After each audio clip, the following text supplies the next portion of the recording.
A ferry boat.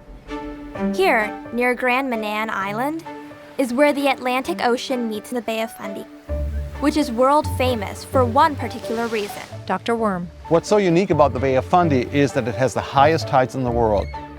The total volume of water that moves into the bay in one 12-hour tidal cycle is equivalent to all the water moving in all the world's rivers at once.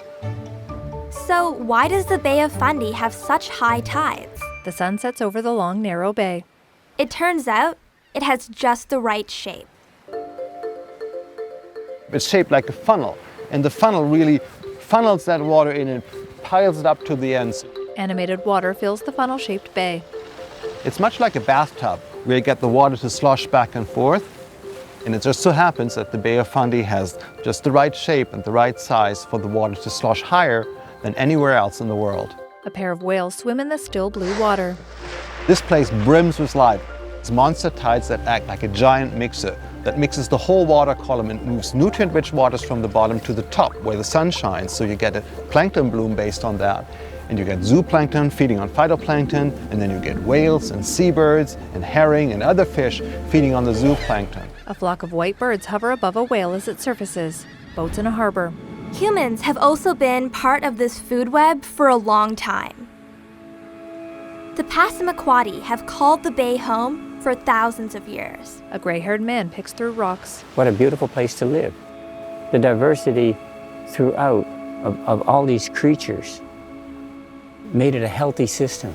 He holds a tiny crab in his palm.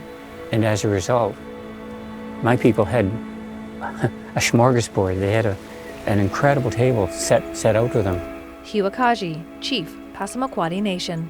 The dynamics of what's happening in the bay with the movement of water, if you can even picture the amount of water that has to come through those islands into this bay, you realize that there's incredible mixing and stirring and current. And this is what's creating that awesome soup. People on the reserve still refer to this as the soup that feeds all. It requires that combination of current. It requires the temperature of the water that's moving in and out and changing. It requires the fresh water that's coming down this river. This dynamic is unique, and it's creating a source of food for all of these creatures. A pod of dolphins zip through the water. A lobster shelters beneath a rock. A whale breaches, hitting the surface in a splash of white water.